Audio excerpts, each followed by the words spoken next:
बाद एक लाइन बोलते हैं कि मिला कहाँ वह सुख जिसका स्वप्न देखकर जाग गया, आलिंगन में आते आते मुस्कुरा कर वो भाग गया। रिक्शा शब्द क्या लगता है आपको? रिक्शा तो इंग्लिश का लगता है, जापानी शब्द है। Oh my God. ये हिंदी के ऊपर हमारी साइकोलॉजी भी कहते हैं ना, प्रॉपर साइकोलॉजी ऑफ लव है।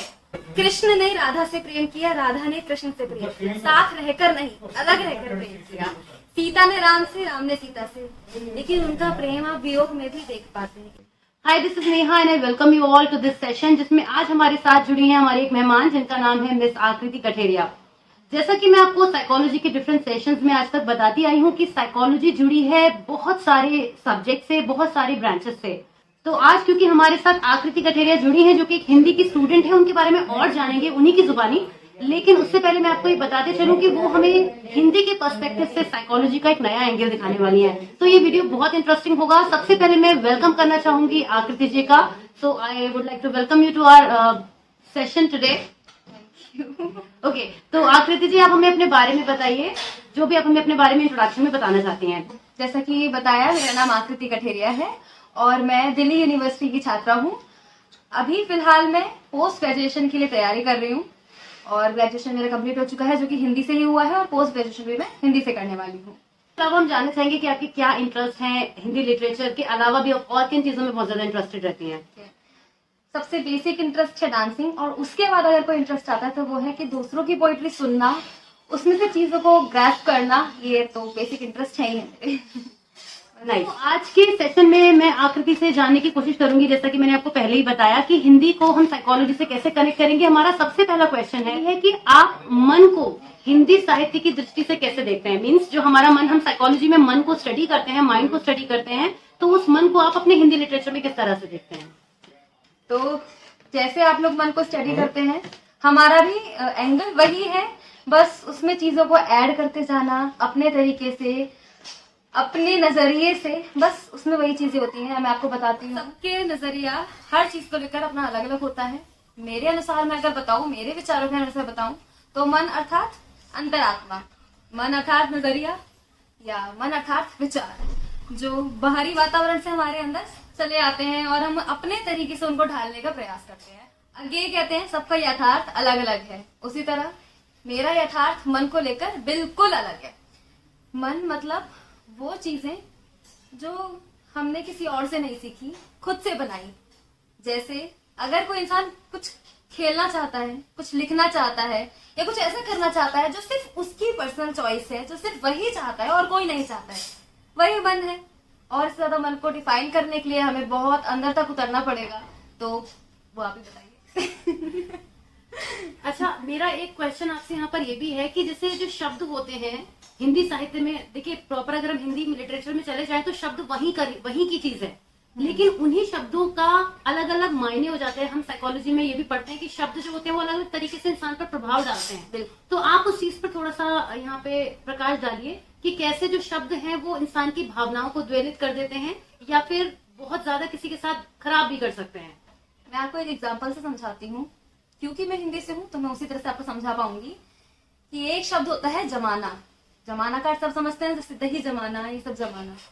उसी के नीचे अगर मैं ज के नीचे नुक्ता लगा दूं, हो जाता है जमाना। अगर मैं आपसे बोलूं कि वो जमाना चला गया, जमाना चला गया, कहाँ चला गया? वो जमाना चला गया। हिंदी में एक एक बिंदी, एक एक नुक्ता, एक एक शिरोरेखा बहुत मायने रखती है। अगर मैं ऊपर की बिंदी हटा करके कोई शब्द ऐसे ही बोलना चाहूँ तो वो अर्थ का अनर्थ हो सकता है। परफेक्ट। और ये मतलब शब्दों की एक अपनी अलग दुनिया है। आप शब्दों में अगर उतरते चले जाते हैं तो आप न जाने किन किन जगहों से, किन किन इतिहास, किस किस इतिहास से वाकिफ होते चले जाते हैं। जैसे आप रिक्शा शब्द क्या लगता है आपको? रिक्शा तो इंग्लिश का लगता है, जापानी शब्द है। Oh my God. ये हिंदी की दुनिया है जो इन सब चीजों को अपने अंदर समेटते चली जाती है। परफेक्ट। उर्दू का हिंदी में बहुत बहुत अपना ही अलग महत्व है। आप रोजमर्रा के जीवन में जाने कितने शब्द उर्दू के बोलते हैं, लेकिन आपको पता भी नहीं। कमरा शब्द आप जानते हैं? आपको कमरा शब्द हिंदी का ही लगता होगा, क्योंकि हम बचपन से बोलते आ रहे हैं। कमरा शब्द हिंदी का नहीं है। ओके।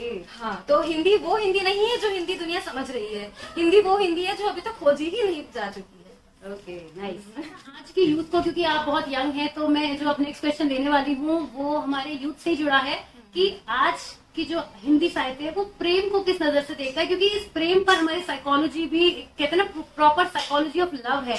तो मैं आपसे जानना चाहूंगी कि हिंदी साहित्य उस टर्मिनोलॉजी को किस तरह से देखता है जिसे हमारी साइकोलॉजी किसी और व्यू से देखती है।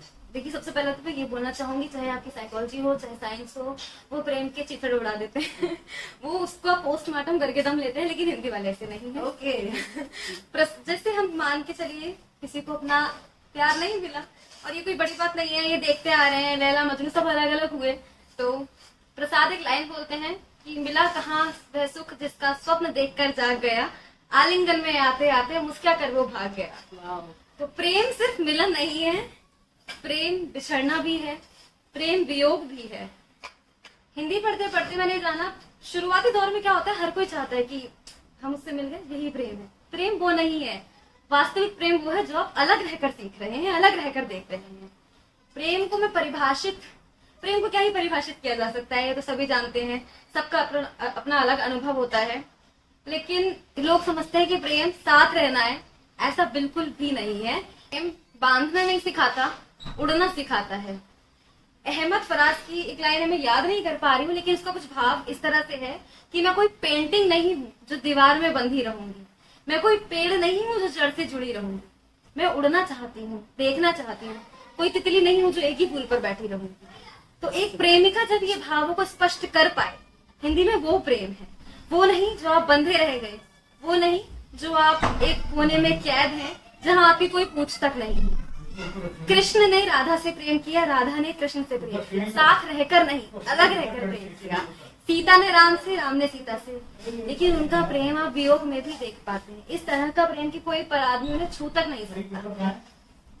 बातें सुनते हुए मुझे लिटरली गूज बम्स फील हो रहे हैं, तो मैं उस चीज को फील कर पा रही हूँ। बीइंग अ साइकोलॉजी पर्सन, मैं कनेक्ट कर पा रही हूँ कि किस तरह से आपने प्रेम को यहाँ पे इतनी खूबसूरत शब्दों में डिफाइन किया है, जो शायद वाकई में हम साइकोलॉजी वाले नहीं कर पाएंगे, क्योंकि हिंदी लिटरेचर की अपनी एक ही दुनिया है और वो दुनिया बेहद खूबसूरत है। आपसे बातें करते हुए जरूर मुझे महसूस हो रहा है।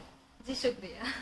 तो आकृति जी, आपके साथ इस सेशन में मुझे बहुत मजा आया, हमारे व्यूअर्स को भी बहुत अच्छा लगा होगा। मैंने बहुत कुछ जाना, बहुत कुछ सीखा। मुझसे छोटी हैं आप, लेकिन बहुत कुछ मुझे आपने इस पूरे कम्युनिकेशन में सिखाया है। तो आपसे और भी हिंदी लिटरेचर की बातें हम करेंगे आगे भी।